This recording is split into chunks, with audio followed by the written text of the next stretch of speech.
Somalia is a dangerous place to live. Strife with civil war, it is also the base of the African Muslim terrorist group Al-Shabaab. Al-Shabaab is Arabic for young men, but the group consists of men of all ages. Since its establishment in the early 2000s, they have committed countless terrorist attacks in many parts of West Africa. Military campaigns led by the African Union and supported by the West in the mid-2000s had pushed Al-Shabaab to remote parts of the region where they continue their acts of violence to this day. And Kenya is not immune to their violence. This is the story of a headmaster whose remarkable actions would force this group of terrorists to abruptly abandon their plans. It was 2015. Salah Farrah was a teacher at a school in Kenya. He was also the father of 4 young children and had 1 baby on the way. As the only son in his family, many depended on him. The year was going very well for Salah. Very respected in his small town, he had just been promoted to deputy headmaster of one of the biggest elementary schools in the area. He was excited at such an opportunity and was making plans on how to improve the quality of education and student life for many young children who went there. It was the morning of December 20th, 2015. Salah boarded a bus on its way from Mandera, a city in northern Kenya, to Nairobi. He was going on a business trip to bring programs to his school. It should have been just a regular business trip, but the bus route was near the Kenya-Somalia border. Everyone on the bus knew this was a risk to all of their lives. This terrorist group, Al-Shabaab, had launched several attacks in Kenya that year alone. They had no hesitation in attacking innocent civilians of all ages and backgrounds as their targets. This was very clear in the Westgate shopping mall massacre and the Garissa University College attacks just a couple years before. Hundreds had been injured in both incidents. Hundreds more had died. As the bus approached the border town of El-Wak, the driver suddenly began to slow down. The passengers began to panic. This was not a scheduled stop, so why were they stopping?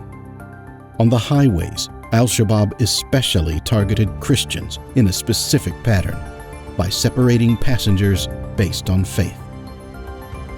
Just a year earlier, Al-Shabaab had boarded a bus in Mandera, demanded everyone step off and prove their faith by reciting religious text. That is how they were able to determine who was Muslim and who was not. Put into separate lines, the Christians had been asked to lay down on the ground and then were shot dead. 28 people had died in that incident. Only 1 man had somehow survived. Since then, this had become a pattern of attack, killing Christians and sparing Muslims. Why were they doing it? The Al-Shabaab claimed that it was revenge for Kenyan military intervention in Somalia, an excuse to incite unnecessary violence. As the bus began to stop, Muslim female passengers took off their headscarves and passed it to those who were Christian. If Al-Shabaab asked for recitation, then maybe the females who now had their heads covered could be saved by remaining silent. Maybe the headscarf would fool the killers and save the passengers. The terrorists, with their faces partially covered, boarded the bus and demanded everyone get out. As the passengers gathered outside, they were ordered to split according to faith. But one person refused, Salah Farrah.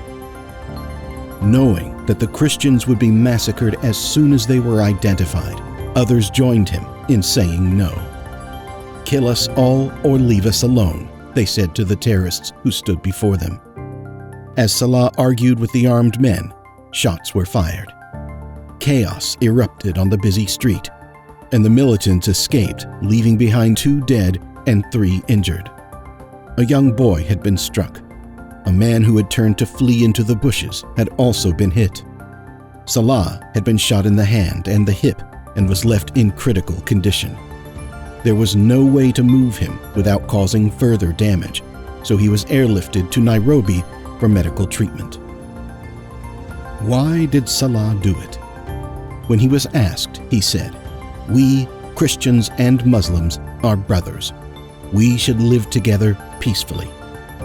Later, he would add, "It's only the religion that is the difference. So I ask my brother Muslims to take care of the Christians so that the Christians also take care of us. And let us help one another." Salah would require more than one surgery. Doctors would do all they could to save his life. But during the second surgery, 1 month later, Salah would die, leaving a young family behind him. After his death, Salah was awarded one of Kenya's highest civilian honors, the Order of the Grand Warrior by President Uhuru Kenyatta during the State of the Nation address for the world to witness. For his act of defiance, Salah lost his life. Kenyans called him the symbol of the country, and people from around the world labeled him a genuine hero. Indeed, for understanding that we all are one humanity, and for having the courage to stand up for the lives of others while risking his own, Salah Farrah was a true hero.